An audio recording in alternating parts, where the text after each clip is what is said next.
Olá para você que está me vendo aqui, está me assistindo. Seja muito bem-vindo novamente. E esse vídeo eu estou fazendo para ampliar o conhecimento do artigo O Cérebro Consciente e Inconsciente, que eu estou veiculando nesse mês na revista Desatando Traumas. Esse artigo não é meu de autoria, ele na verdade é uma recompilação, uma releitura do que o David Grant criou há um tempo atrás. Deixa eu falar um pouquinho sobre o David Grant. O David é nova-iorquino, ele é terapeuta hoje, mas a formação dele é em serviço social. E além disso, ele faz outras coisas também. Ele é diretor teatral, ele escreve peças, ele é palestrante. E ele descobriu o Brainspotting, né, que é a abordagem que ele ensina hoje, de uma forma muito interessante. Como a maioria das abordagens que trabalham o trauma foram descobertas, né, por uma observação mais acurada daquela pessoa que está ali experimentando alguma coisa.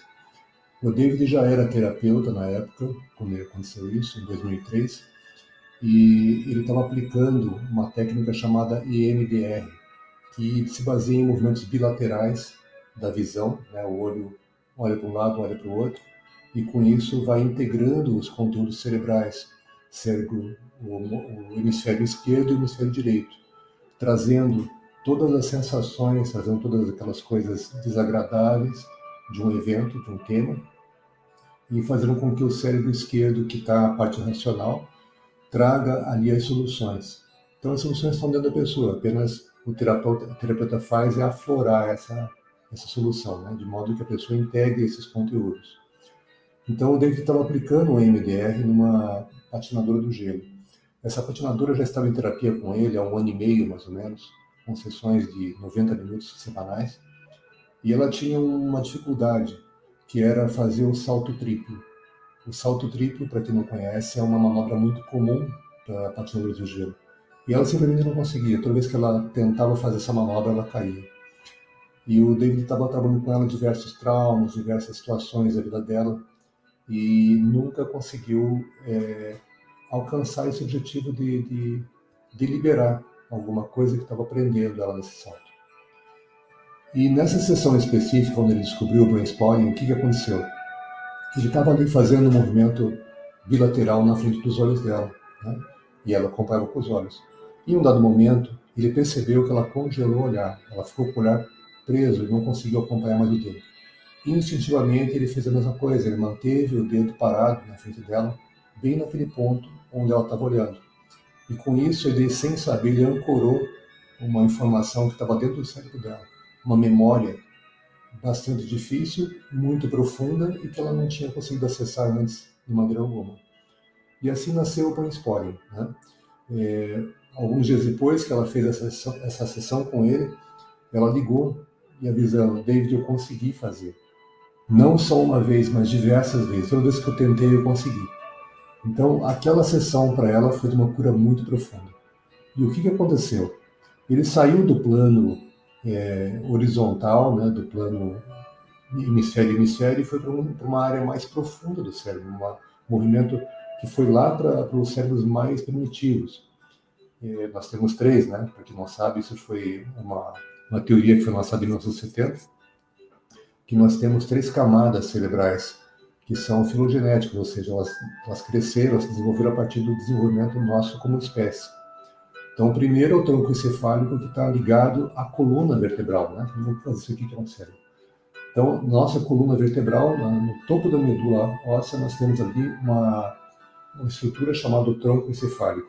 Também é chamado de cérebro reptiliano, porque ele é muito instintivo, ele cuida sempre da nossa sobrevivência. Internamente, sobre esse primeiro tronco, nasceu o sistema límbico, ou melhor, foi desenvolvido o sistema límbico com a evolução. Onde estão nossas emoções, onde estão todas as estruturas que guardam memórias, que guardam todas as percepções que nós temos. E por último, na camada mais externa, foi desenvolvido o neocórtex, né, que é aquela parte que nós vemos no cérebro que é toda enrugada, que tem um tecido que tem essas rugas justamente para ele poder ter uma extensão muito grande e caber num espaço pequeno que é dentro da calota óssea. Então ele é todo corrugadinho, mas se a gente abrisse o cérebro e esticasse, ele seria bastante grande, o tecido dele. Bom, O que o David fez? Sem saber o que estava fazendo, né? Foi uma coisa instintiva, ele conseguiu conectar com as camadas mais primitivas ou mais inferiores do cérebro, que a gente chama de subcórtex, porque estão abaixo do córtex, que é a parte mais consciente. Mesmo a parte consciente do cérebro, né, que é esse córtex, ele não é totalmente consciente. É só uma parte aqui na frente, chamada de córtex pré-frontal, onde está a nossa consciência, onde está a nossa execução, né, o nosso pensamento crítico, aonde nós organizamos a nossa vida. O resto da parte cerebral toda é inconsciente para nós, mas ela desempenha diversos papéis muito importantes, fundamentais para que o organismo continue vivendo. Mas dentro do cérebro, ou seja, nessas camadas subcorticais, residem estruturas que são ainda mais fundamentais, porque preservam a vida. O tronco encefálico, por exemplo, é a única parte do cérebro que não pode sofrer nenhuma lesão. Veja uma pessoa que quebrou o pescoço, o que aconteceu com ela? Ela afetou essa parte. Então ela dificilmente vai sobreviver. Mas, se você tiver uma lesão no córtex, tiver uma lesão na estrutura límbica, tudo isso aí ainda tem conserto. Você pode mudar algumas coisas, ter umas dificuldades que vão ser talvez contornadas pela neuroplasticidade, mas você continua vivendo. Não afeta a nossa sobrevivência. Bom, dito isso, vamos lá ao artigo em si. Eu não vou ler o artigo aqui, porque está escrito na revista, mas basicamente eu vou comentar com vocês. Né?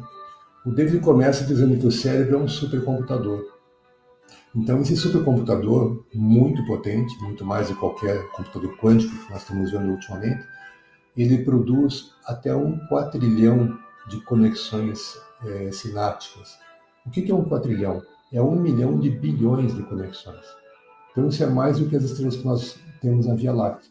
E não estamos falando só das estrelas que nós vemos no céu escuro, mas as estrelas realmente existentes. O que a gente vê no céu é uma fração de tudo isso, né? Mas o que está na Via Láctea é muito maior. O cérebro é responsável pelo monitoramento e ajustamento contínuo de todo o funcionamento corporal e mental. Então, como eu comentei no início, o tronco encefálico está ligado à sobrevivência. Então, ele controla batimento cardíaco, ele controla pressão arterial, ele controla respiração, temperatura, ou seja, todos os sinais vitais. E o maior interesse dele é nos manter vivos. Então, toda essa parte do tronco, né, e além disso, as outras regiões especializadas, elas vão monitorar e ajustar continuamente o nosso funcionamento como organismo, enquanto organismo. Aqui cabe também uma explicação. O cérebro ele tem um peso equivalente a 2% do nosso peso corporal total. Então, ele pesa em torno de 1,4 quilos. Mas, mesmo com essa massa muito, muito pequena, ele consome 20 a 25% de toda a energia glicólica, né, toda a glicose, toda a energia que nós consumimos através dos alimentos, e também ele consome 20%, 25% de todo o oxigênio. O cérebro não pode passar sem oxigênio. Quem tem apneia noturna, né, que para de respirar enquanto dorme, depois acorda né, com aquela respiração abrupta, trazendo ar, é porque o cérebro acordou a pessoa. Senão ele morre. Ele não pode ficar sem ar, né, sem oxigênio. Então, veja, ele tem um tamanho, uma massa muito pequena, mas ele tem um consumo de energia muito grande. Por que ele tem tudo isso? Porque ele precisa coordenar todas essas funções biológicas 24 horas por dia. Então, o nosso cérebro consciente, ele dorme, ele adormece. Ele precisa descansar porque está exausto de tanta atividade que nós exercemos durante o dia. Mas o inconsciente continua ativo, porque sem ele, todos os processos metabólicos, todas as partes de hormônios, tudo isso não seria resolvido durante a noite, para nos proporcionar a revitalização do organismo para o próximo dia. Então, tudo isso funciona diuturnamente, 365 dias por ano, 24 horas por dia, 7 dias por semana. Não tem como desligar o cérebro, tá? Ele é completamente involuntário. Assim como alguns músculos que nós temos aí, como o coração, por exemplo, ninguém pode parar. E quem controla o coração é o cérebro. Então, vamos lá. Então, ele é o responsável pelo monitoramento e ajustamento contínuo de todo o organismo. E assim sendo, a percepção consciente de todo o nosso vasto espaço interno, tudo aquilo que está dentro da nossa psique, né, ela é limitada pelo nosso consciente. Tanto quanto a gente olha uma noite estrelada e vê um trecho da Via Láctea ali, não vê toda ela, que é aquilo que aparece no nosso hemisfério. No entanto, esse supercomputador, né, o cérebro, está constantemente nos fornecendo informação. Isso é muito, muito interessante, né? Porque se nós formos ver conscientemente, a gente não percebe isso. A gente não consegue ajustar as partes inconscientes do cérebro através do pensamento. Aí eu vou ter um pensamento positivo e vou parar com essa sensação, com essa coisa desagradável que eu estou sentindo. A gente não consegue, isso não é possível. Mas todas as regiões subcorticais, elas mandam mensagens para o consciente o tempo todo. Como elas representam mais de 90% do nosso cérebro, elas têm um potencial de percepção muito grande. E elas tentam avisar o consciente do que está acontecendo. Tentam porque o consciente não consegue perceber. Né? Isso é simples. Mas as informações estão chegando. Então, onde vêm as informações? Do corpo inteiro. Tanto da parte externa, da pele, que nós recebemos informação de temperatura, de pressão e tudo mais, além da parte interna, né, que nós temos aí as vísceras, por exemplo, que estão muito ligadas às emoções. Então, nós temos, às vezes, emoções que a gente chama de viscerais, e realmente elas são. Elas estão ligadas ao cérebro etérico, que está no nosso intestino, que é chamado hoje de segundo cérebro, porque ele produz a maior parte da serotonina que nós carregamos conosco. Bom, vamos voltar aqui. Então, a informação, ela chega através do quê? Sensações corporais, emoções, insights, pensamentos, ações e reações reflexas. O que são ações e reações reflexas?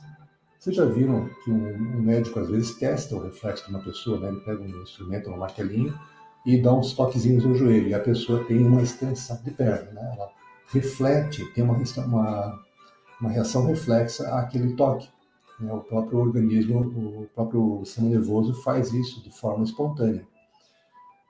Isso acontece em vários níveis. Aí. Então, a informação que nós recebemos do cérebro é sempre perfeita, em termos de conteúdo, em termos de grau, em termos de time, né? O tempo que está acontecendo, e é exatamente o que nós precisamos a cada momento poder nos situarmos, nos orientarmos diante do ambiente. O problema acontece quando a nossa minúscula mente consciente, assim que ele coloca, né, tem um vislumbre dos vastos processos mentais, das profundezas da mente inconsciente, e não entende a comunicação que recebe essa área mais profunda. Então ela faz frequentemente se sentir confusa, perdida, perplexa, bloqueada ou até ameaçada. Então, quando você tem uma sensação ruim, muitas vezes você sente que é uma ameaça que está acontecendo, que é alguma coisa que pode fazer mal a qualquer momento. E você já entra em estado de alerta. As regiões mais profundas e inconscientes, elas são desprovidas de cognição e linguagem, do fundo do cérebro. Apenas conhecem a experiência que estão passando. Então, na realidade, a informação é tudo, menos confusa, bloqueada, exceto nessa nossa percepção equivocada. E eu falo nossa, consciente. Assim, nas respostas estão embutidas, todas as respostas estão embutidas nessa confusão, no bloqueio. Né? São processos instintivos de saber, de ser, de reagir, dos mecanismos de sobrevivência, quando nós precisamos realmente atuar diante de um estímulo externo, dos reflexos, da consciência e dos processos corporais. Literalmente, um lugar onde vivemos e respiramos. Então, nós estamos situados dentro de um contexto, de um mundo, de um ambiente, e precisamos nos situar. E quem nos situa para isso é o próprio cérebro. É ele que tem essas informações do ambiente, recolhe isso e nos situa. Então, nós estamos aqui hoje, no dia 19 de novembro de 2021, uma manhã, às 8h30 da manhã, quando eu estou gravando esse vídeo. Estou aqui na cidade de Curitiba, então eu consigo ver pelo que está acontecendo, ouvir e me situar no tempo e espaço. Isso quem faz é o nosso cérebro, inconsciente. Além disso, também tem parte da informação que chega que é desconfortável, né, e francamente dolorosa, porque ela vem de memórias aí pregressas, de situações que nós vivemos, onde rolou muito estresse, muita dificuldade. Então, isso faz com que a gente tente evitar essas memórias, essa informação que chega. Como a gente faz isso? A gente nega, a gente ignora, a gente tenta suprimir essa informação. E, por consequência, a gente compromete o processo natural de descarga energética, que acontece momento a momento, né? E vai resultar em confusão, sintomas de comportamento mal adaptativo ou não adaptativo. Na natureza livre, nós vemos que os animais se estressam diariamente, porque eles têm a luta pela sobrevivência. Então, os mais fortes acabam se alimentando dos mais fracos, né? O predador e a presa. E imagine uma presa que diariamente sai do seu ninho, da sua toca, para buscar alimento, para buscar um parceiro, né? Para acasalamento, qualquer coisa assim. E ele é atacado por um predador, né? Que quer se alimentar dele. O que ele vai ter que fazer? Primeiramente, ele vai ter que correr, né? Vai ter que fugir. Essa é a primeira reação que nós temos no sistema autônomo. Se ele não conseguir fugir, ele ficar encurralado, ele vai tentar enfrentar. Mas mesmo assim, ele pode ser fraco para isso. Então, aí tem uma terceira reação automática do nosso sistema nervoso, que chama-se congelamento. Então, o animal chega num momento que ele fica totalmente inerte, como se ele tivesse perdido a vida. E isso muitas vezes desestimula o predador de se alimentar dele, porque ele acaba entendendo que aquela carne está estragada. Se ele está morto, não tem, porque ele tem o que ele tem o prazer que ele quer é dilacerar aquele animal vivo ainda. Ele quer matar por conta dele, não pegar um animal morto. Então isso muitas vezes é confundido pelo predador, e isso salva a vida da presa. E esse processo também tem uma segunda função, que é anestesiar a dor, caso ele seja realmente devorado, né? E tudo isso nós estamos falando de mamíferos, uma classe a qual o ser humano pertence. Nós somos todos mamíferos, nós mamamos a nossa mamãe quando nós nascemos. Então essa classe mamífera, ela se integra, ela se regula através da proximidade com outros da mesma espécie. Nós precisamos de outros seres humanos para nos regular emocionalmente, para nos regular somaticamente, fisiologicamente. Quando nós não temos o ser humano, nós estamos isolados. Então, o nosso sistema começa a se perder, ele começa a entrar em um processo bastante difícil aí.